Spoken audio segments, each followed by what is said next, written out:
welcome to the Oxygen Addict Triathlon podcast. We're brought to you every week by our sponsors, precisionhydration.com. You can personalize your hydration strategy today with electrolytes in different strengths that match how you sweat. You can get 15% off your first order with the code OxygenAddict15. And we're also brought to you by wearetribe.co, natural sports nutrition. You can try a pack of 6 delicious, 100% natural vegan energy and recovery products from Tribe for only £2, including free delivery with the code OxygenAddict20. All right, everybody, I hope you're well. Welcome to the show today. I've got a cracker of an interview for you. I have pretty much the legend of triathlon, 2-time Kona winner, multiple world champion at ITU distance, ITU long distance, all manner of distances, Chris McCormack. Chris was one of my inspirations for getting into the sport, actually. When I first did Ironman Australia back in 2003, Chris won that race, and I met him there, and he was always a guy that I really looked up to, and I really followed his career all the way through, and it's been an aim of mine to get him on and interview him onto the show for years, so it's been fantastic to finally make that happen. It's a really long interview. Chris talks all about his career, and then he goes on to talk about his role founding SuperLeague and all that kind of stuff as well. So cracking interview with him. And actually, interestingly, he was much more open and much more vulnerable, and talks quite a lot about almost the things that drove him to compete, the things that drove him to win, his struggles with eating and his struggles with his body image, which I've actually never heard him talk about before. So I think it'll be an interesting interview for people, because often in the past, Chris, especially during his career, came across as almost like a prize fighter, came across as very cocky and arrogant sometimes. And he talks about the reasons behind that. But when I've met him in person, he's always been such a really nice, lovely, friendly guy. I think we really managed to capture this in this interview. Cool. So we got loads of stuff coming up later on. First up, news sponsored by Precision Hydration. If you are training indoors this time of year, and let's be honest, who isn't with the crazy weather we've got, you need to be taking care of your electrolytes and making sure that you not only get fluids in when you're inside on the trainer or when you're inside on the treadmill or even when you're swimming, you've got to get your electrolyte balance right as well. So how do you do that? You go to precisionhydration.com and you take their online sweat test, and that'll give you a really good lead as to whether you are a particularly heavy or salty sweater. And they sell hydration salts in different strengths, so everything from standard sort of 500 milligrams of sodium all the way through to 1500 milligrams of sodium for really salty sweaters or heavy sweaters like me. Really makes a massive difference to my training. When I'm on the turbo, I can't overstress this, and if you don't suffer from this, then I'm really glad for you. My calves will lock up in an indoor training session within one training session if I'm not taking precision hydration as I ride. So it's been a game changer for me. I'm back on the turbo. I'm back trying to get fit again for our March training camp, and it's been really good for me to get on the precision hydration and actually train. And obviously you can get a lot more power out if you don't have to stop because your calves have cramped solid. So check it out. If you've never tried it before, you can get 15% off your first order with the code OxygenAddict15. All right, some news then for us. First up, SuperLeague Jersey has been confirmed. It's going to be happening again this year. It's going to be the 19th and 20th of September over in St. Helier, Jersey. It's going to be an interesting one, this one, because it's going to be a couple of weeks, 3.5 weeks or so after the Olympics.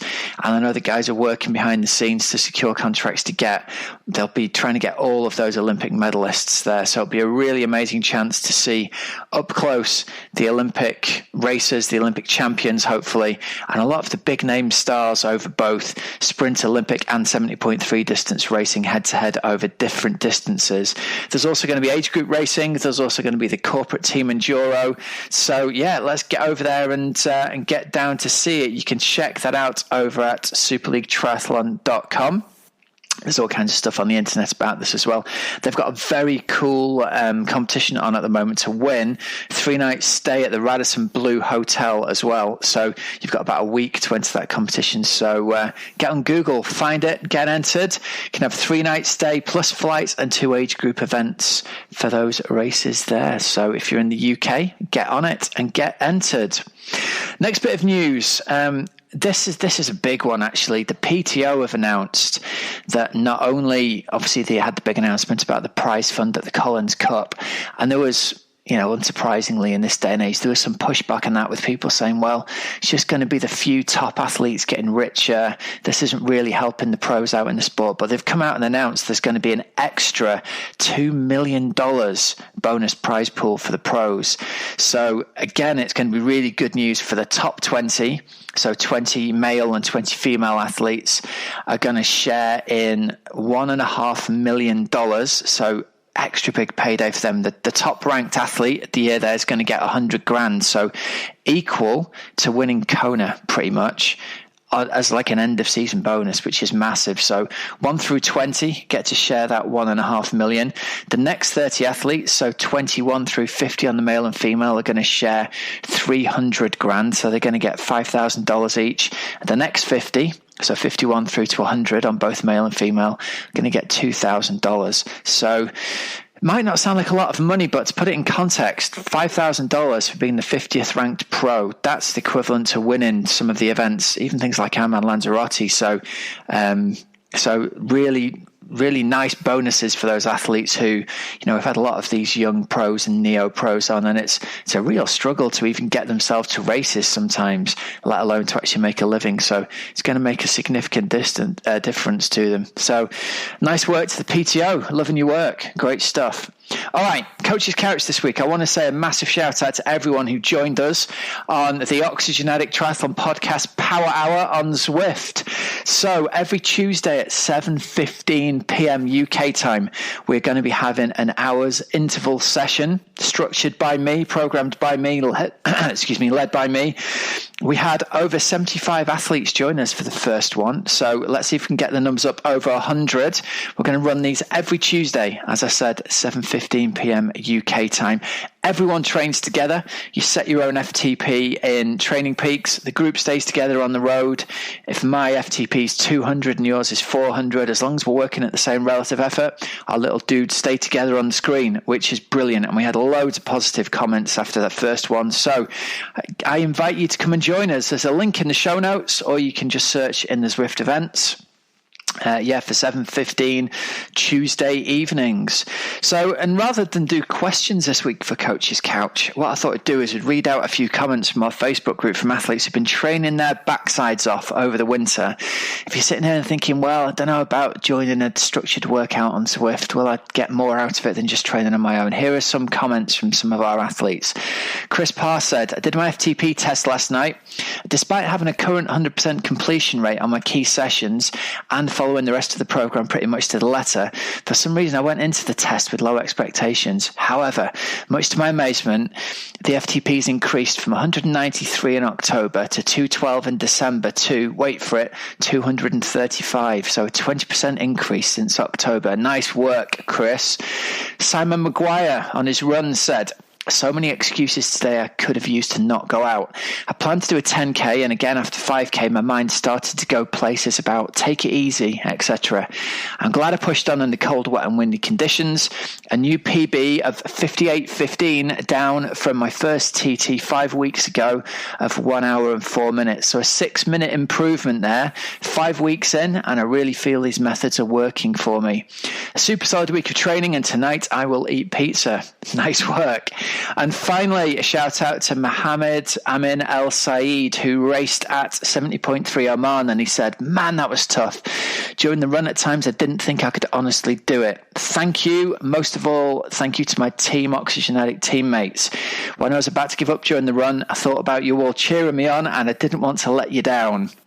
You are the best. My next race will definitely be somewhere cold. They ran out of sponges in the end and the water bottles were hot, but I got some nice bling and I now finished my first 70.3. Now I'm going to fall into bed. So top work from you guys there. Love reading about your success. You earned that success by training really hard. I've often said there is nothing complicated about me putting a training plan together for you. The hard work is actually getting up and getting it done every single day. So it's not easy, but it is simple. You've just got to get that work done. So if you've not had a go and joined us yet, or you're interested in seeing what it's like getting properly coached with a professionally structured training plan, come and give us a go in Team Oxygen Addict. We've just got our last week on here. You can get your first month of coaching with us for just £1. We're going to run this to the end of February, and then we're going to lock that down. So come in and get your first month for £1. There's a link in the show notes. I'll build your training plan around you, your background, your personal abilities, the amount of time you've got to train, and it'll be tailored to whichever races you've got coming up this year. So it's not just a cut and paste few weeks of a random training plan. It'll actually be the first 4 weeks of whatever plan I would give you if you join the team for full. So you get in almost like a risk-free trial. Come and get coached by us, and if you like it, you just stay and it rolls on and you join up there. So there's no commitment, and you just sign up as usual at the end of your £1 trial. So yeah, come along, give it a go. The link is in the show notes. All right, guys, I'm going to take us over now to our interview of the week with two-time Kona winner and legend of the sport, SuperLeague Triathlon CEO, Chris McCormack. It is a great pleasure to welcome onto the show Chris McCormack. Chris, how are you doing today? Really good. And yourself? Yeah, really good. Thanks, mate. Well, you are, the word legend gets thrown around, but in the circle of triathlon, Chris, you really are one of the legends of the sport, and it's been a long time coming. I've wanted to interview you for many, many years, and you were one of the guys I looked up to when I got into racing triathlon. And one of my first memories of triathlon was doing my first Ironman in Australia in 2003. Somehow getting off the bike and getting onto the run, and it was back in the days. It was in that Forster Tuncurry. And I remember coming back through the first little loop, and you ran back through where the crowds were, and you were coming down the home straight to finish, and I still had about 37 kilometers to go. And I remember thinking, how's that guy so far ahead of me?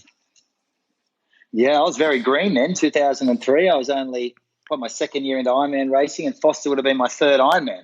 That's right. It was a new game to me as well. It was a very different looking sport, as you know, and there was no 70.3 series or anything back then. So the step up from Olympic racing or that ITU circuit to Ironman was a huge step up for anybody. So cutting your teeth in events close to home was always the way to go. And Cameron Brown sort of migrated across to that New Zealand event. Me being Australian, I sort of cut my teeth at Forster Tuncurry, which was just a magnificent venue for an Ironman race. It was great, wasn't it? I remember you saying that the awards ceremony afterwards, you got to about 30k on the run and felt like someone had dropped a piano on your back. And you said something like, I said to myself, let's just get through the last 12k and you never have to do another one of those things again. And the crowd all laughed, and it was almost like this shared moment of even the guy who wins the race feels as bad as we do at the 30 kilometer mark. Oh, without question. I think I felt that in every single Ironman. That never ever changed. I think is that right? Thought from there was not one Ironman race I ever did where I absolutely loved it during the event. I used to think this is it, last one, no more, never doing this again. But I recall my early Ironman days because it was pre-SRM cranks, you did a lot of stuff back then by feel. It was there was a lot of talk the Paulie Curu days of heart rates, but that's quite vague. But there was no power meters, there was no GPS watches. You just you went and executed your race by feel. So there was a lot bigger margins for error. And I recall my first one the year prior at Ironman Australia, and myself and Craig Walton, who were both out of the high performance short course program, opted to do our first Ironman and race, Jurgen, Zach, Peter Reed, all these athletes who were winning the Ironman in Hawaii. And we were like 15 minutes in front off the bike. And I thinking this was the easiest sport in the world, but I literally lost 15 minutes on the run. It's the most difficult racing. And I guess I was going through my learning phase back then, 2002, 2003. And it was a very, very humbling experience. Despite having very, very good races at home and in events in Germany, I think learning the ropes on what it meant to be a long course racer as opposed to an aggressive short course racer took me a lot more time than I planned, I guess. And you saw that in my evolution through my Kona success. It took a lot longer than I guess other people and a lot of athletes now that have that 70.3 series and that 4 hours of racing to learn nutrition, to learn all these things. I tell you a funny story. As I remember in 2002, my first ever Ironman, gels were just everyone was using gels. But coming from ITU short course racing, having one gel in a race was considered a lot of food, right? So in my simple head, thinking, okay, an Ironman's 4 times the distance of a Olympic distance race, I'll have 4 gels. So I had 4 gels in my first ever Ironman, and I think in 2003 I had 6 gels. So that's how really you look back now, and I think, I was so naive. I was so vague in my approach to things, and you think, if only I knew what I knew at the end of my career at the beginning, things could have looked a whole lot different. But that's just what's so beautiful about this sort of sport and this sort of racing. I love the progression across the Ironman racing, and I'm really, really happy that I didn't have that middle ground of 70.3 racing to cut my teeth, because I think I learned a lot more about myself personally than I would have ever done had it been a much easier transition to Ironman success. So you literally managed to get through your first Ironman on about 400 calories. That was it. That was all you managed to take. Wow. I felt it though. I tell you, because Craig Walton and I were both Craig Walton was an Olympian for Australia. We were juniors together, and we're part of this high performance program, and we were big competitors. We raced for the States. Him and Hamish Carter and Simon Lessing were probably the 3 guys I raced the most in my career. And so we both were very, very naive. And I recall racing, say, Peter Reed and Jürgen Zach and Thomas Hellriegel and these athletes in big events in Chicago and these big races in the States. You know, for those people who are new to the sport looked very, very different back then, very different looking sport. And, I think there was 10 Ironman races in the world. So to win an Ironman really had a lot of merit. So we both came to Ironman Australia, and I remember looking across at Jürgen Zach thinking, he's probably in his early 30s, thinking, look at this old guy. He's hopeless. So, I raced him in Chicago a few months ago, and I beat him by 7 or 8 minutes, him and Peter Reed in an Olympic distance. So multiply that by 4, I'm going to beat him by 28. That's how simply Craig and I looked at things. And you think of it now, and I remember how absolutely destroyed I was in my first Ironman. Even I won the race, but I remember running a 2:57 marathon and thinking, how the hell did Mark Allen run 2:40? It's impossible.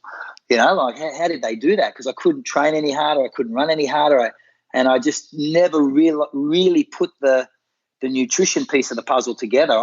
Coming from short course, you always think that the biggest knockout punch wins. If you look at Alistair Brownlee or these athletes, they're just so gifted and physically talented, you're able to win races. But Ironman racing is a lot more than just physical talent. There's a lot of nutrition, your ability to burn fuel while you're exercising, your ability to plan ahead, strategy, all these things that aren't really as at the forefront of your racing as short course racing. And Craig Walton and I suffered many indignities as in our transition to long course racing because of that naivety. And I wouldn't trade it for the world, to be honest. It's magnificent. It seems like you always raced with a huge amount of passion. You were always extremely driven, and it always seemed like you were racing with something to prove. Now, you were quite famously left off the Australian team for the 2000 Sydney Olympics, despite being, you were ITU world champion and you were one of the most successful racers during that period. How much did the disappointment of that drive you when you moved into long distance racing, do you think? Oh, that was a huge motivator for me. I can look back in hindsight now and say it was. They probably had every right to leave me off the team. My mother had just passed away 7 months before, and I was going through a real dark period with that, struggling with that a lot because I'd been away a lot. And the selectors and the high performance program are just looking at your mindset. It was the first ever Olympic Games for triathlon, and despite being world number 1 and world champion, my races since my mother had passed were relatively average. I was finishing 15th and 18th, and so there was a lot of discussion around whether I had the mindset. And Australia, to give it some perspective, we had 6 athletes in the top 10 in the world. So that it wasn't as if it was a vague and a weak team to pick from. So there was a lot of talent there that could have also been selected, and the selectors opted to do that and pick other athletes, one being Craig and a young guy called Peter Robinson, who went on to win 3 world titles, and obviously Miles Stewart, who had been a champion earlier in his career. And those guys were magnificent athletes in their own right. But I really took that to heart. And it was definitely one of the decisions that made me migrate across to Ironman racing, and because I lost a bit of passion for what I was doing. I felt that being part of that Australian program, leading into and being away, and not really controlling my destiny, and just being a little bit of a yes man as part of the high performance structure, had definitely given me the results, but I felt like I'd lost my passion for the sport. And what had brought me to the sport in the first place was these big events I used to read about in the United States of America, and I used to read about the Ironman Hawaii. Greg Welsh had won the event in 1994, and I grew up in the same town that he's from. So I sort of decided at that point in my career in 2001 that I would move to the United States and I'd take control of my career and just back myself to do what I wanted to do. And I can honestly say now in hindsight again, I think every athlete is relatively insecure when it comes to their own talent, what they think of themselves. There's not many athletes out there that actually honestly believe they're the greatest athletes in the world. But I was relatively insecure about what it would take to be successful at triathlon racing, because in 1995, non-drafting was removed from the program, and triathlon became draft legal.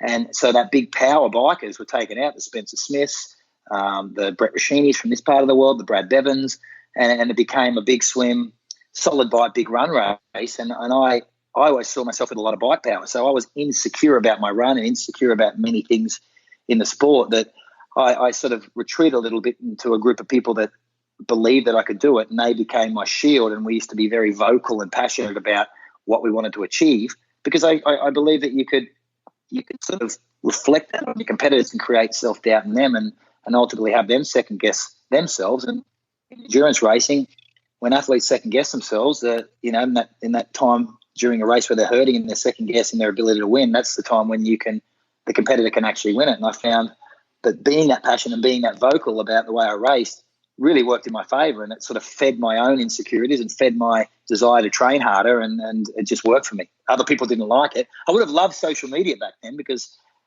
I think the biggest difference now is back then other people wrote about you. So people's perception of you was always written by somebody else. But nowadays athletes have social media. They can tell their side of the story, and they can control that. And I think it would have been a very different looking. I think people's perception of the way I went about things would have looked very, very different had we had access to a lot of the things that athletes have access to today. It always seemed that you approached triathlon almost, I know you've got a great passion for fighting and boxing, and you seem to approach a lot of your interviews very much like a boxer would do. And that was quite unique at the time, in that I remember you like basically chasing Faris around the world one season when Faris Al Sultan had won the year before, and you were, showing up to these small events that he was doing and saying, I'm going to beat you in Kona next year. And it became a game of, it was the first time I think certainly that I realized, and maybe a lot of the public, that there was more to racing than just physically showing up in good shape. The mental side of it is absolutely massive as well. Without question. I think, in short course, I had such a strong short course career, and if I have any regrets, I think I probably should have stayed in there a little longer. And I was always very, very confident in my power and my ability to put power down and execute a big race. And basically, I sort of tell people now, short course racing, the biggest punch wins. Ironman racing is a completely different game. It's sort of sustained soft punches that just keep coming, right? It's consistency, it's hard work, and I believed that my work ethic was really, really solid. I honestly didn't ever believe I was the most talented athlete out there. In fact, I was paranoid about my size as an athlete. I was relatively heavy, and looking at the successful athletes that had been around in Kona, I was quite thick through the hips. I'm Polynesian. My mother was Maori, so I always felt like I was a fat boy, and I had all these insecurities as a human, as an athlete, let alone as a high performance competitor. And I really bought into that boxing mentality, and watching athletes like Muhammad Ali, which everybody talks about so fondly, but Muhammad Ali's attack on George Foreman, his mental onslaught of him, and his attack on Joe Frazier, his mental onslaught, because these men, I think physically you're matched, you're evenly matched. The difference between me and Norman and Faris and Crowe is insignificant.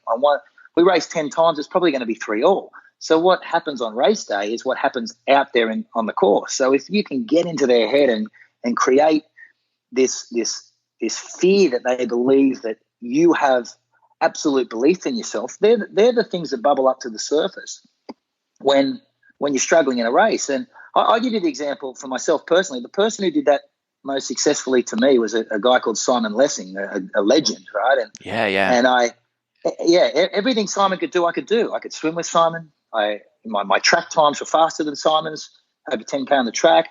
I could out-time trial Simon. But we raced probably 40 times in our career. I beat him 5 times, right? Because this guy just had my mental measure.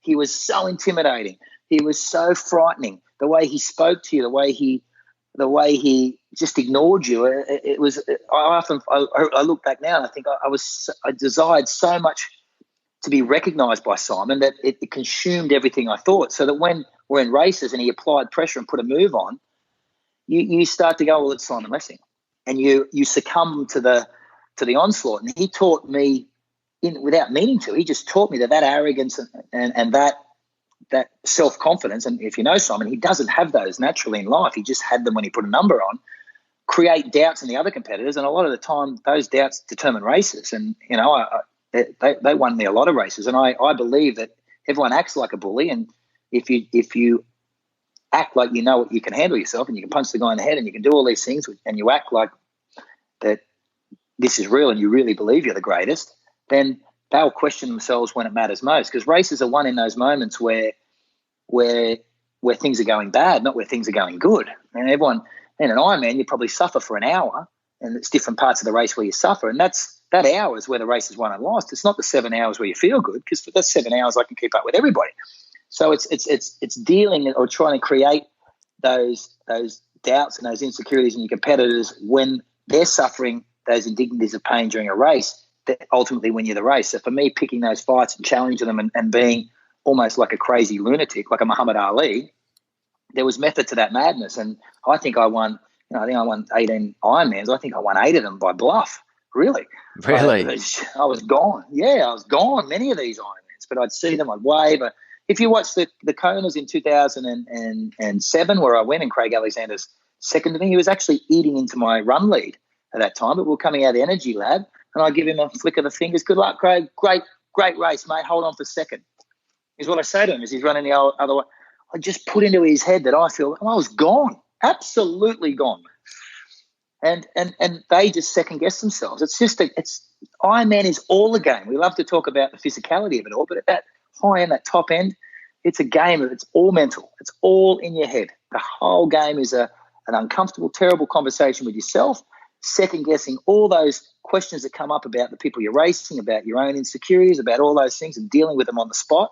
And if you can implant your vision and your fears or your I guess presence into their thoughts, and it bubbles up, and they're like, oh, Mac is applying pressure. Geez, he's strong. He's always strong. Because I keep telling every interview I did, I'm like, I'm the strongest. I'm the fittest. Good luck beat me. I just gone 750. You can't beat that. Mate, his best time's 8 hours 6. He's a muppet.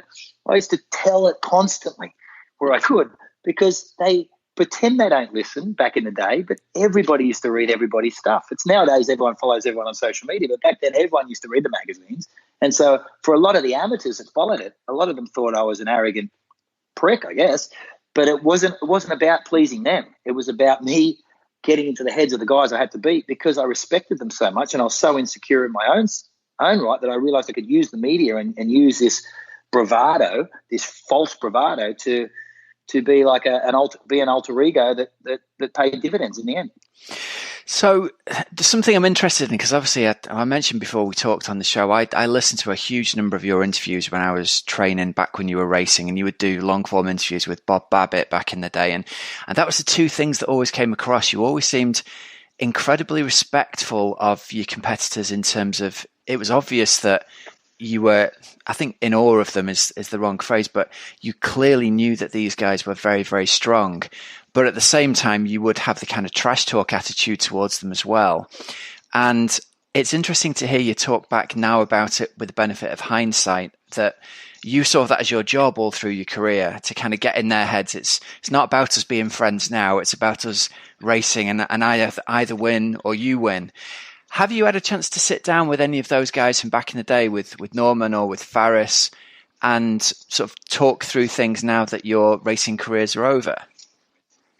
I get on, it's like in any job or whatever, there's people you get on with and there's people you don't get on with.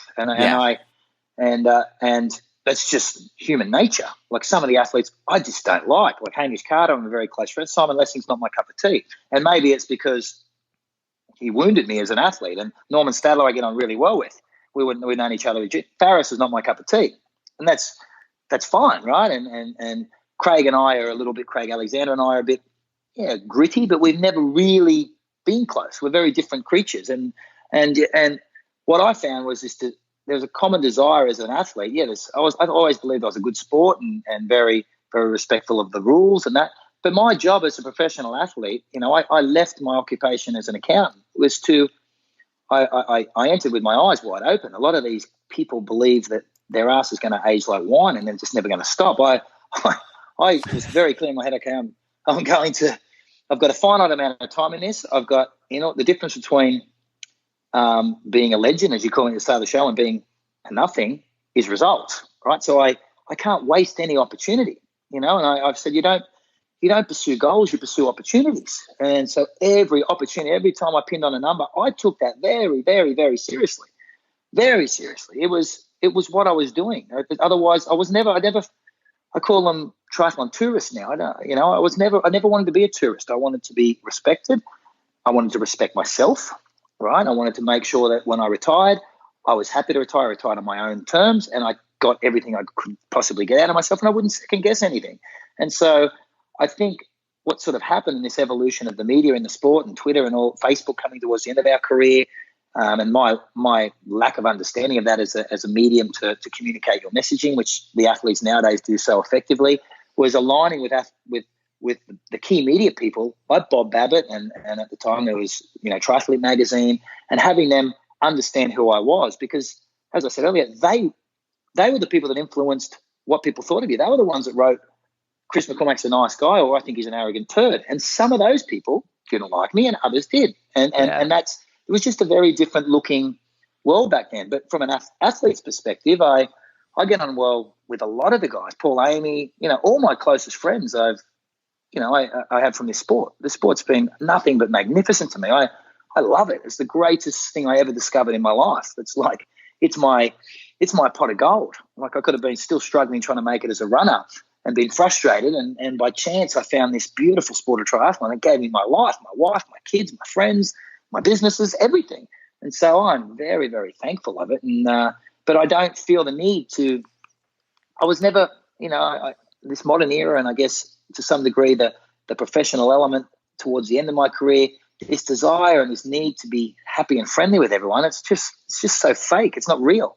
I don't like that guy. Like, it doesn't mean I hate it. I just don't acknowledge him. And for a lot of people, they were frustrated with that. It's just the way of the world. But a lot of the guys, my peers, I'm still very, very close with, including athletes like Norman, who we both went to war with many, many times. I think the respect there for both of us. We raced as juniors in 92 and 93 together, and we laugh about it now. We look back and as you move further away from it, and you're now a spectator of the modern crop, you realise how small it is, right? It's just so big at the time, but it's so small. But and that's what's beautiful, and I think it gives you a much deeper perspective of how passionate, how deep you're involved in it. And if you miss anything when you retire, it's that passion and that deepness and wanting something so much that is the thing you miss the most. Well, in your early interviews, you often talked about how, when you went over to Europe to race, you really loved these races. You wanted to go to Roth. You wanted to, you drove down there and watched Roth on one of the weekends when you weren't racing. And then that was was it the first iron distance race you did in Europe? You went and raced Roth in, I think, 2003. And you had a tremendous race, didn't you, against Lothar Leader? Yeah. Talk us through that. Come on, that's got to be a great story, racing him at Roth.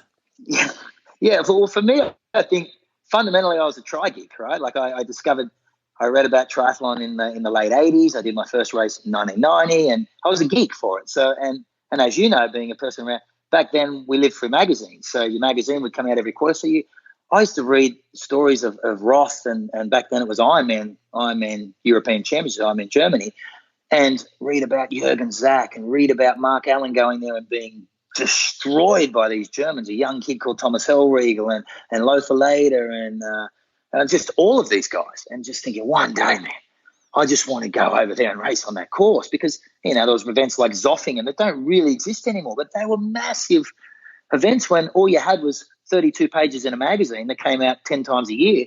Yeah. I don't know about you, but I used to read that magazine 50 times. I can Yeah. quote them. I used to watch VHS videos of these races. And so your passion for experiencing that, it was a lot deeper than it is today, where things come and go so quickly. There just seems to be no depth to passion anymore. So for me, when I made the decision to move across to Ironman racing, coming from Australia and being a young kid, Foster was where we went. Foster was the Ironman in our country.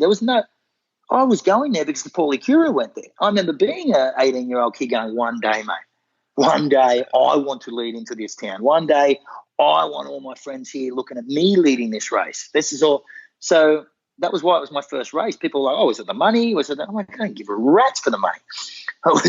It was about going through and experiencing what those heroes of mine and those idols of mine experienced, and I read about and read their interviews and Christian Bustos, and I want to be that guy. I want to be them. And when I made the decision, when I won Ironman Australia, it was the greatest win for me ever.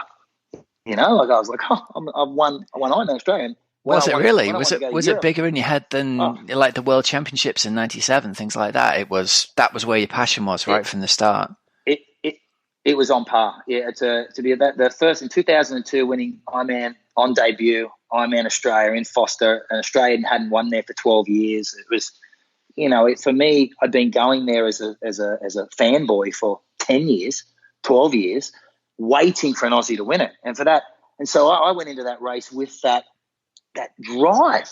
I'm representing not only my country, I'm representing a history of and it sounds so melodramatic, but that was the passion that we had back then going to the sport. It was just a different looking time, right? And it was the same when I was going to Ironman, going to Germany, and I was going to do another race, and we picked a race to get some more experience at this long course racing. It was only one. I'm going to Roth, and everyone's like, "Oh, but it's not an Ironman." I'm like, I don't care. Same course as it used to be. I don't care. We call it Ironman, Tin Man, Chong Man, Challenge. I don't care. Right, I want to experience what Mark Allen did. Mark Allen posted a time there. Dave Scott posted a time there. Greg Welsh posted a time there. How quick is Lothar later? How fast is Jürgen Zach? I want to experience the Thomas Hellriegel. I'm going. So I think Challenge was really bought in at that point because everyone was running to Frankfurt, and here's this upstart kid who's winning Ironmans and one of the favourites in the future to win Hawaii. And it's stinging to come to their race, and I got the opportunity to go head-to-head with Lothar, who I knew from the ITU circuit, but he was a legend, mate. First man under 8 hours, multiple times in the top 3 in Kona. He was an ITU star. He was a German national champ. He was a legendary, good-looking, strong, powerful German athlete he was a few years older than me, and here's my chance to go after a guy on his home course, which I got a lot of. I really was motivated by going to other people's races where, that sort of home court advantage, like people coming to Australia, I took that seriously. You're coming to Australia to beat me. I need to be ready for Australia. If I was going to Germany, it's your home court advantage. And it was always important for me to respect their home court advantage and to know how much more difficult it is to be successful at those events and to go there and respect it. So that race in Roth that year where, I got out of the water with Stephen Sheldrake. There was a group of us that escaped in the swim. I was a better swimmer than Lothar. And I remember having 3 minutes out of the swim thinking, mate, good luck catching me, pal. Game over. And then I just get in the splits. It's like 2 minutes. I'm thinking, how? I'm running 50K an hour. How's this guy catching me? And just when he hit me on the bike, I had no idea you could plan a 180K bike ride to ride this quick. I think we rode 418, which nowadays is considered slow. But back then it was road bikes with clip-ons, right? With very different looking bikes, and I just couldn't believe. I remember thinking during the run, mate, we're going to run a marathon. I was still very intimidated by the distance of the marathon, and Lothar just attacked these races with just caution to the wind, and that's what the Europeans, why they changed the entire face of Ironman racing, because those races they do over there, all their long course races, caution is out the window. Gone. You've seen that with Sebastian Kienle, these things come, and Jan Frodeno, all these athletes. But at that point, I'd never been so aggressive on a bike course and got off and I just ran side by side with Lothar, and then I had this really good section in the middle of the run, and I dropped him. I thought, I'm going to win now, and then he caught me back up again, and in the end, it came down to a sprint finish in front of like 100,000 spectators. It was mind-boggling, and then we crossed the line, both collapsed. He beat me by 3 seconds, and that's basically what launched Challenge. Yeah, that basically launched the whole challenge race. It was a magnificent event, one of my favourites. If anyone hasn't seen that, they need to go onto YouTube and check out the sort of highlights of that race, because the sprint finish between you two coming into that stadium. The thing I love about that is he gets a gap on you and you don't slow down, you don't ease up, you don't do the kind of he's got me, he's got a gap, I'm going to jog it in. Yeah. The pair of you go absolutely full bore all the way to the line, and then it's like the lights are out as you cross the line. It's fantastic, Chris.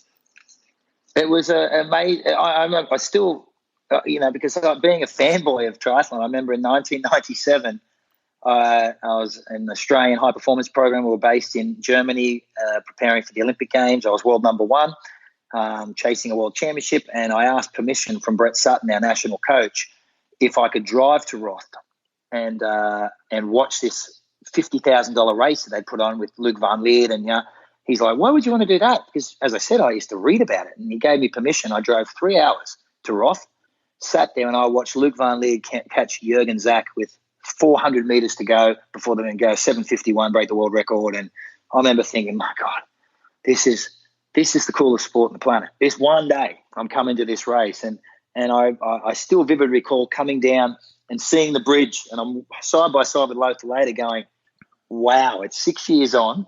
I'm with King Lothar, the König, the King I used to call him.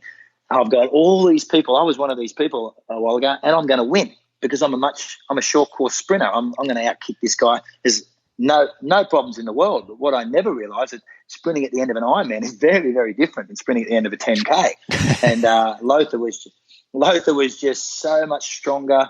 It's strength, sprinting it, and he was just stronger. He knew the course. He ran the inside line. He got that gap, and I was just waiting to run over the top of him, and it just never happened. And I was like, wow, what I love about that era for me, I was so green and naive and learning, and I was thirsty to learn and eager to know more. And those events I took a lot from, and that race was a real special one. And it's probably why I went back to Roth another 4 years after it. It was my favorite event in Europe. Now, one of the other races that you ultimately had great success at Kona, you were obviously the 2-time champion in 2007 and 2010. But success didn't come easily for you, did it? When you first went over to Roth, when you first went over to Kona, you had some incredibly difficult races over there. Will you talk us through the process you went through in Kona? Yeah, Kona was, it was very, very difficult. I think it was common knowledge that I struggled a lot in hot weather. I was a bigger guy, but I remember when you're 27, 28 and you're looking at your career ahead of you and you think, okay, 35 is very, very old. My headspace, had I scripted it, I thought I was going to go to Kona in 2002, my first attempt, and win it. Because let's face it, I just raced Peter Reid, who had already won it, and beat him in Ironman Australia. So I'm just going to win Kona. It's the same as everything.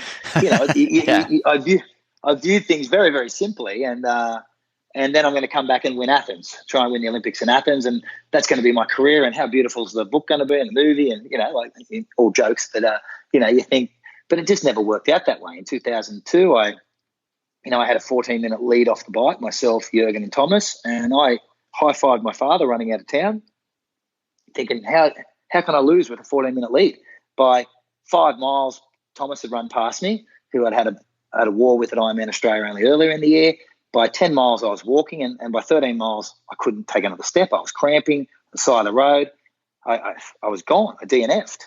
So I blew a 14-minute lead, and I recall Tony de Boom, as I was running up Palani Hill, and I was walking, and his brother and Peter were about to pass me, saying, "Welcome to Kona, you punk," because I was quite vocal, because I'd sort of stated my intentions going into this race, saying, yeah, look, I'm here this year. I really want to win it if I can, and I want to come back and try and win Athens, and then I'm going to come back and really focus on Ironman.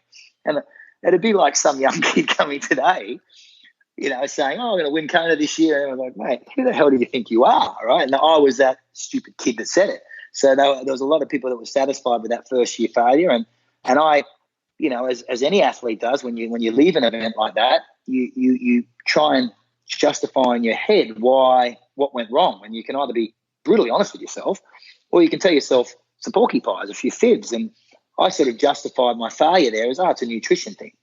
I need to have salt. I remember reading about salt. That's why I cramped. You need sodium. I'll take some salt tablets next year and I'll kill these guys. I went back to, so then the next progression, obviously I went back to Ironman Australia, 2003, we talked about earlier. I won again. And then I went back to Roth, had the sprint finish with Lothar later in 8:05 or something. Mate, I've just run a 2:44 marathon. Mate, I'm going to win Kona. So now I go back to Kona, fifth Ironman. It had to be my fifth Ironman race. I'd only finished 3, and DNF to go. I didn't DNF. I walked and finished 36th place, but I knew I had to finish because the year before I never realised how important finishing was in Kona until you don't finish. And so in 2003 I finished, but it was way out the back, and I was devastated. Couldn't work out why I was struggling with this event, and so I went back again and went back to the drawing board, went back to Ironman Australia again, and just tried to learn the process. And I failed again in 2004. I was 5th place going into the energy lab, and that was, I was second off the bike. It was the first year of Norman Stadler riding 440 in the super ridiculously windy year. I don't think they've ever had a year that windy since. It was unbelievable. And I think I remember vividly being at the scenic lookout with 40 kilometres to go, and I was riding 19 kilometres an hour on my little speedometer, thinking I'm 2 hours from home, and I was gone. Because it was this head. I was in tears. I was absolutely sideways, and Norman had destroyed us. And I still recall running into the energy lab. I was in 5th place. I'd been hurting for the last hour, but the carnage out on the course was massive. And my sponsor at the time was Kestrel Bikes, and Preston Sandusky from Kestrel, my agent Scott Fairchild, and Mark Allen was standing on the entry into the energy lab, which you can't do anymore, but that used to be a big viewing spot. And I saw the car. I just ran to the car, opened the door, and got in. Wow. And they're like, "What are you doing? What are you doing?" I said, "I'm out, man. I can't do this Ironman stuff. I'm done. I'm retired. I'm done. I'm going back to short course. It's 2004. I'm done. I'm going back and try and go to the next Olympics. This is not for me. Drive me back to the hotel." And they're like, "No way, mate. You're going to watch this race. Watch it unfold." And I spent the whole time in the car and watching Peter Reid come through that year and all these athletes, and I realised everybody's destroyed. And the carnage on that course is mayhem, because I guess coming from short course racing, you slow up a little bit, 10 people pass you, right? And I just thought, I was just so dumb and naive, I'll be honest. And I asked Mark Allen vividly, I said, can I sit down and can you give me some advice? I can't do this race, I don't know what's wrong with me. I've lost one Ironman in a sprint finish. I've won every other Ironman in record time. Every time I come here, I can't even finish the thing. What is wrong with me? And Mark sat down with me after the race, and he was coaching Peter Reid at the time. And, Peter went on to, Norman won that year. Peter was, I think, 3rd that year, and then went on to win again. And he talked me into coming back and spending some time on the island and dealing with my own insecurities. He was the one that he said, "Look, you don't believe you're good at this stuff. You got this big bravado, and I can see right through it. You're a whole bag of hot air. You need to start understanding who you are and what makes you tick, because unlike short course racing, you can't bluff your way through this. Yeah, there's no bluffing in an Ironman. It's real. The conversations you have with yourself are real. The insecurities you face are real, and you're just not dealing with them. Right? You're not dealing with them. It's not because I was hoping he'd give me some magic training session or some what you need to do is do 5 hill repeats and you're going to win Kona. Like some session that he did that was what was missing from my arsenal, and it had nothing to do with physicality. And this is what I was saying earlier. Zero. Mark Allen was a very cerebral thinker. He's like, mate, physicality has nothing to do with Kona success. Nothing. Yeah, all the athletes that are capable of winning there's 10 of them. One does. What is the difference? It's how you deal with things. And that was the turning point for me. And I used Mark in those early years as much as I could, because sort of Peter sort of shut that down a little bit because he was working with Mark. to learn a lot about myself. And Mark's advice was always, you need to deal with whatever it is that insecurity in yourself. And for me, it was definitely a weight thing. I was very, very insecure about being a bigger athlete, which I continually tell myself that it was hot and I sweat too much and I lose too much fluid, and all these things become self-fulfilling prophecies, right? And you have to deal with it, and you have to go. So I went and trained in hot environments. I moved and I was racing a lot in Asia. I was going to training camps in Kona when nobody did training camps in Kona. I was doing 3 or 4 trips a year, learning that course inside out, sweat testing, suddenly getting a little bit more scientific, and the results instantly came. 2005, I was 5th. 2006, I was 2nd. Boom, and the progression went straight up. And that was where I truly believed at that point that we talk about why the mental game in triathlon was everything, because physically it's irrelevant at a pro level. It's not irrelevant. All those guys are good. It's how you're going to deal with those issues and how you face those self problems that you have, honestly, because it's the only time in your life. I think I wrote this in my book because I learned so much in this process about myself. It's the only time in your life, it's what brings everybody to this sport, that you're really honest with yourself. You know, everyone bluffs and lies and pretends to be something they're not in everyday life because you're not under duress. You're not stressed. You're not in pain. So you can be anything you want to be. But when you're out and running out of the lava fields, when you're out and running out of the energy lab and you're stripped emotionally and physically to your core, those thoughts that come to your head are real, and you have to deal with them at that point in time. And a lot of the time, they're always negative. You can't do this. You're wrong. He's going to catch you.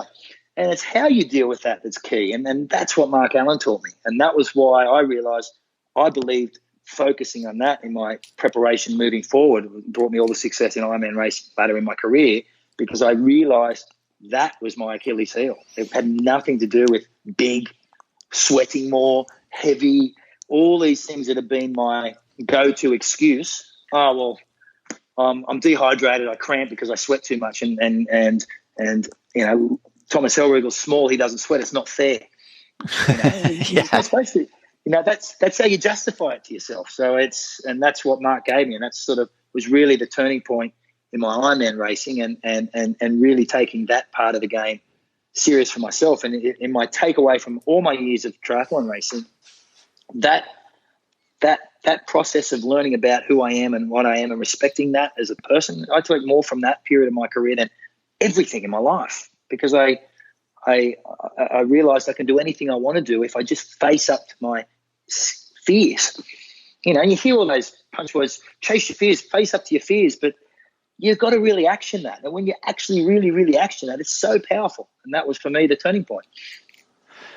Now, one thing I want to ask you about is that towards the end of your career, 2012, Lance Armstrong announced he was going to come over and have a crack at Ironman. And immediately you were the first person to seize upon this, and you were calling him out in the press. You were excited about racing him. What do you think, how would the race have played out between you and Lance? What do you think his capabilities were against yours? And what were your genuine feelings about that at the time? It actually happened before that. So I knew Lance.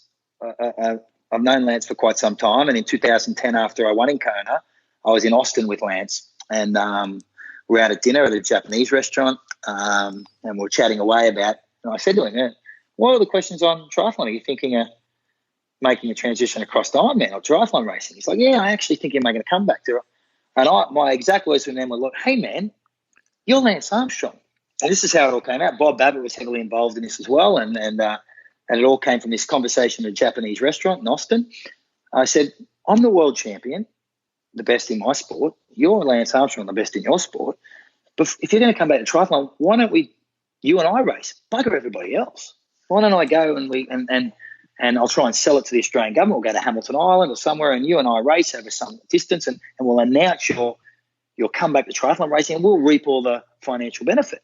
And that was the conversation. He's like, oh, really? I said, mate, leave it to me, and I'll go to market and see what we can do.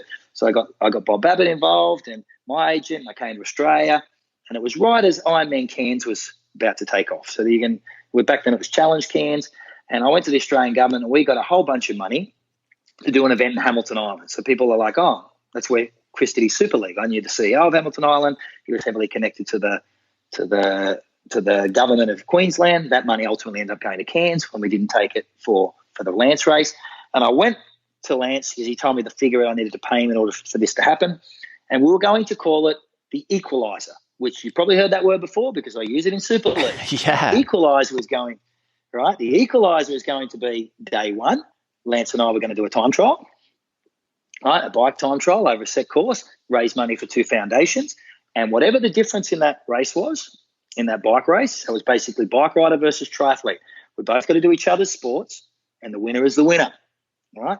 And we're going to bring all corporates up there that we're going to buy pieces to be part of this experience, and it's going to be like a VIP experience on a private island, and government money, sponsorship money, stream it, and we had a lot of money involved, and Bob can just tell you all. And we went to Lance, and he agreed, and and the next day that distance was going to be, if he beat me by 2 minutes on the time trial and the money went to charity, the next day I had to give him a 2-minute start in a distance that I think the course we'd agreed to was a 1.6 kilometre swim, a 52 kilometre bike ride, and a 13 kilometre run. Right? I was going to announce Lance's comeback to triathlon. Well, Lance took my offer that I gave him, and he went straight and saw Andrew Messick, his friend who ran Ironman. Said, look, Mac is supposed to give me X. If he can give me X, you need to do something. And Ironman went, boom, took my offer, and we were in Austin trying to sign off on this deal. And we basically got business as business. He took our offer and got a lot more money out of Ironman, and he ended up coming to Ironman. So I was a little bit pissed off, I'll be honest. I was trying to ring him all the time, going, buddy, I've got the government from Australia here. You made me look like a dick. Like, if you're too scared to race me, this is how it all started. Right? Okay. This is how Lance and I. And so then he did the Ironman deal, and basically he was going to do this race in Cairns because the Australian government said, we'll get this Chris McCormack, Lance Armstrong race, because I'd done a 3-year deal to race Ironman Cairns. Right? And so he was going to come and race me in Cairns anyway. And I'm like, bugger you, man. Like, I'm not racing the guy. And I was trying to make the Olympics. And I'm like, no.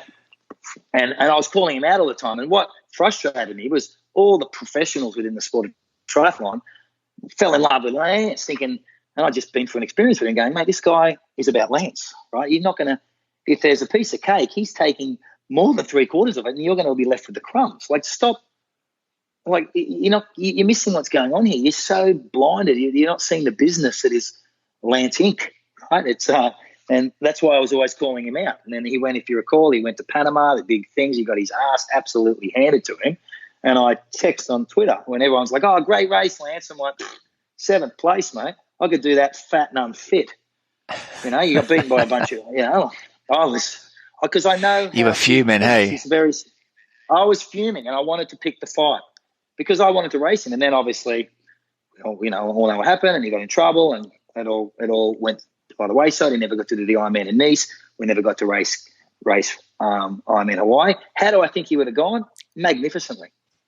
I think he would have been very, very dangerous in Kona. And I just think he was so ahead of he's where the Jan Fredinos and that are now. And he was using the power meters, the aerodynamic suits, the super bikes, the customized helmets, all that stuff, common racing stuff now. He was so ahead of the curve in that space. He knew so much about what he could do over the distance, how he could do it. He went to Hawaii, he did the Honu event. Now it's Ironman 70.3 Hawaii, but it used to be Honu. He decimated my course record there. He would have been very, very dangerous. There's a big difference, I used to say, between 21K and 42K. Ask Alistair Brownlee.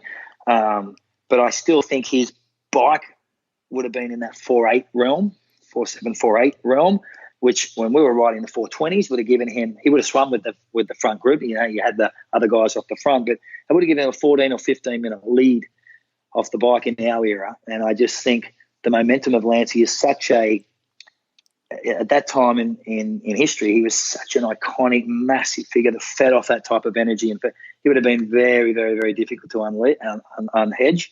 But would he have won it? We'll never know. My argument was, had I come to triathlon and had I come to cycling and made the statements that you're making, Lance, you would have been the first to jump up and down too. Had I said, look, I'm going to win the Tour de France, it's a joke, I'll smash them. No jokes, mate. You would have gone, hang on a second, pal. And that's what I did. I defended triathlon, and I was frustrated with all the pros in our sport. They were like, oh, he's going to be so dangerous. I'm like, yes, you guys are soft, weak human beings. You downgrade how difficult our sport is by being a groupie. Stop being groupies, mate. Right? Be real. And that was where I think our clashing happened, and it never eventuated. But I respected him.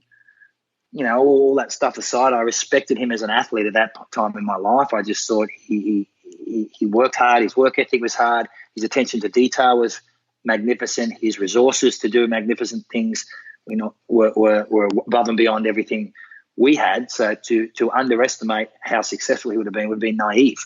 But to be scared of that, it just wasn't in my nature. And I got frustrated with my peers that I felt were using social media at that time to be fanboys. I'm like, man, you guys disgust me. Bring it on. Yeah, he brought that same kind of energy to the battle that you did, didn't he? Hey, now listen, you just mentioned you mentioned Ali Brownlee there. Let's talk about your views on Ali stepping up to race Ironman. Obviously, he didn't have the race he wanted in Kona this year, but then he followed that up with a really good race in Western Australia. What are your views on Ali's potential at iron distance?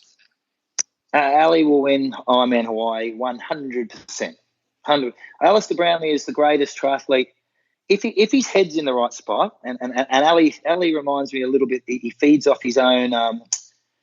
Ali's had injury woes since Rio that over time, as you start pulling more and more injuries, and there's a long time between big successes, you start to second guess yourself a lot, right? Not second guess is the wrong word, but you start to ask questions. Am I ever going to get back there? Am I ever going to be capable of doing what I used to do so naturally? Age catches up with everyone. But I think this Ironman preparation is less intensive on the body. And he's just going to make that transition across to being a highly aerobic animal. But engine-wise, like the guys, I've never seen an athlete like him. Jan Frodeno, this era where we're experiencing right now of athletes, Jan, Javier Gomez, and Alistair Brownlee in particular, those three, you've got, guys around Worth and Keenlay, but those three guys in particular, what they're doing is out of this world. And everyone's heavy on Alistair because their expectations are so high of Alistair. He failed because he got 2 silvers at 70.3 Worlds. Well, boo-hoo. He got beaten by Jan Frodeno, right, in the greatest match race we've ever seen since the Olympics in South Africa last year. And this year, he got pinged by Gustav Eden over a very, very, very, very difficult course. I think that it was a wound that Alistair needed to feel, because Alistair's also been a guy that's always had the knockout punch. He's always just applied that pressure and people have folded. When you come across to long course racing, as I said, I learned in my career, that doesn't always work, because things can go south very, very quickly. You can feel magnificent, and then 2 kilometers down the road, you want to die, right? And that does not happen in short course racing. You just grit your teeth and the lactic acid builds up and you just can't move any quicker. But you don't feel like you're going to die, right? And that's what I think he's learning, and he's a fast learner. We saw that in Western Australia with his 7:45. It's mate. I have the utmost respect for the guy. He's the one athlete that brought me back to watching ITU racing again, where I found that era of the Carterfeld, Gomez, Frodeno era, Atkinson was nice racing, but it was like, But when those Brownlees came and I was able to witness what they were doing week in, week out, and the way he did it, and they changed everyone's perception on what is impossible, and they moved the entire game up because of the way they attack things, the way they went about it, their arrogance, their expectation of themselves. It was just, and he brings that to Ironman, and he rubs people the wrong way because people are scared of him. People know he's a big race performer, and he will get it right. He will 100% get it right, whether it takes him 2 more times or whether he does it next year. Our problem is we thought he should have done it this year, right? It's like, what's Alistair got to do? It took me many years to do it, and he is 1,000,000 times better than I ever was. So this guy is, without question, he's got time on his side.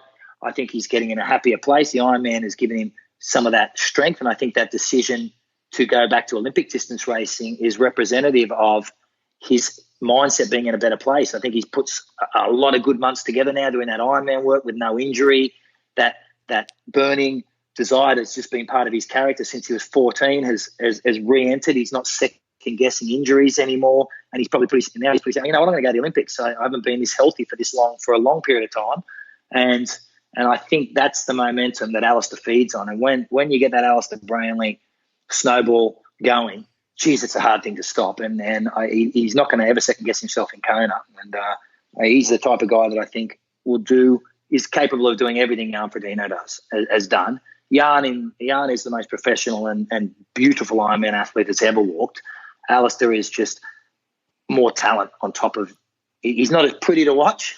He's just more talented than Jan. Whether he can execute that in Kona as many times as Jan did and as effectively as Jan, we'll see. But he will win Kona. He's too, unless injuries knock him out. But I just think the workload of Ironman racing will suit where he is in his life, and his running gait, which is very toey. You know, that long work will bring him a little bit flatter on the run. It'll save his calf and his shins where he gets a lot of his problems, and just the engine capacity. When you're born with a V12 engine, that doesn't go away. There's people that are born with four-cylinder engines. They're four-cylinder engines no matter how skinny and light they get or how injury-free they are. Alistair Brownlee is the biggest engine that's ever done this sport. If it's healthy and it gets to Kona and it's got a few more long course races under the belt, good luck beating that, because he's a big race performer and he's got the capacity and the body to do it. All right, man. Now, last question. Let's talk a little bit of Super League. I was really impressed coming out to Super League Malta this year and watching the racing going on and how accessible it was, how interesting it was racing, seeing the guys go around the circuit that's only a mile long. Like, hats off to you and the team for thinking that through and bringing something along, because it's reinvigorated the sport in a whole different style of racing that I guess was something you experienced as a junior growing up in Australia, right?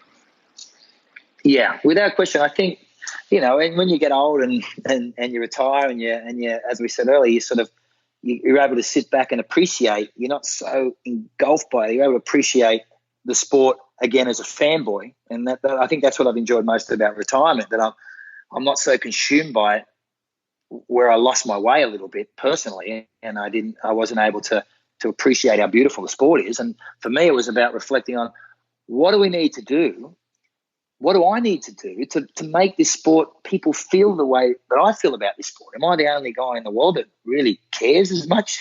And you're just looking what they're doing in these massively historic, like cricket and surfing and all these events, which is changing, staying true to the dynamics of the sport and what made it, but being disruptive in a way that brings it to a wider audience. And for me, racing these shorter distance events and bringing it to urban areas and bringing the best in the world to race each other, and not being so caught up in the politics of it. So basically, ease of access into a series. There's no pollution there of not being friends with the high performance director, or all these sad stories that I had in my career and I hear other people have, and just being a sport that focuses on swimming, biking, and running, and the dynamic racing that can happen in that, and consequential racing and non-predictive racing, was sort of where we came up with the concept, where I really wanted to push this style of racing and talking to the athletes and having them be involved in that decision making. Not because I want to take over the sport, like, Macca wants to run the sport. I don't want to run the sport. I just think the sport has so much more that it can give so many young people. And Ironman has basically taken it in a different direction. It's more like a sport that you discover in your 40s and 50s, right? It's a midlife crisis sport, Ironman. And Ironman's become this monolith, but no one's really focusing on. The ITU is not really focused on. They're focused every 4 years on this 4-year cycle, and they have this WTS series that accumulates points around the Olympics. They're an Olympic organisation. But what is the professional element of this sport that is inspiring to young kids? If I'm a 12-year-old kid, what am I looking at that makes me interested in triathlon? Ironman? I'm looking at a bunch of old people running around and walking and enduring. You don't have that head capacity yet, right? You want to do something cool, and that's what my whole mindset around Super League was. Like, okay, let's make this professional Super League, world's best, big money, focus on content, television, try and bring the sponsors in, engage a younger audience, be disruptive, add these elements of elimination and coolness and a relatively flexibility around where we go in these early phases, take into major cities, create a series and go for it. And I thought, let's do it. And we started doing it. But whenever you're the disruptor and you come into a market, the people that run the market, they're already established in that market, they don't take to you too kindly. So it was a lot of lessons learned for us around the politics of what's happening as an event director, as much as or as a league owner, as it is from an athlete's point of view, and the politics that are involved on this side of the fence when you come in with the purest intentions and they're not as easy to implement. It was quite difficult. But I think we've gone through that teething phase, and we've come out the other side. And just speaking with the athletes now, with the Olympics on, and taking this break for the Olympics, post the Olympics, I think you'll really see an uptake in Super League racing. We've aligned with a lot of the high performance teams in France, in the UK in particular, in Australia now, that realise there's those athletes that race Super League racing and there's those athletes that don't. And the evolution of the athlete that comes out of our racing, when you're doing 9 transitions in one race, the outcome of that for an athlete's skill base, especially younger athletes, if you're looking at Olympic success, you're going to be quickly made extinct if you're not competing in this sort of series. And that's where I see the upside. But I really wanted to give back to the professional. We've got this PTO group now, but what are we really doing for the width of young professionals? And that's what Super League to me was. It was like, man, I want people to be as inspired by the sport like I was. Back in my day, I was reading magazines. Nowadays, it's content on social media. It's content being out there. So it's a matter of aligning with the way young kids are communicating, and the young kids are consuming content now and media now, and making something that's cool and aspiring to them, and creating those pathways for them to do it, and putting their heroes in place. And that'll ultimately, I hope, feed the next wave, a generation of triathletes, like 2020 cricket has done for the next wave of cricketers. Dave Warners that have come through in Australia and become superstars of cricket all came from this 2020 style of cricket, which 20 years ago didn't even exist, 15 years ago didn't exist. Fantastic, man. Well, do you know what? I think that's a good place to leave it. The passion that you've got for the sport shines through, mate, and it's been great watching you race, and I think it's possibly even more exciting watching where that passion is going to take the evolution of the sport going forwards. Like I said, it's been a long time trying to get the interview lined up with you to get you on the show, and it's been a real pleasure to talk to you. So thank you so much for your time, man, and I hope we can talk to you again soon. Always, anytime. I could waffle on all day. I love it. But cheers. Thanks for having me.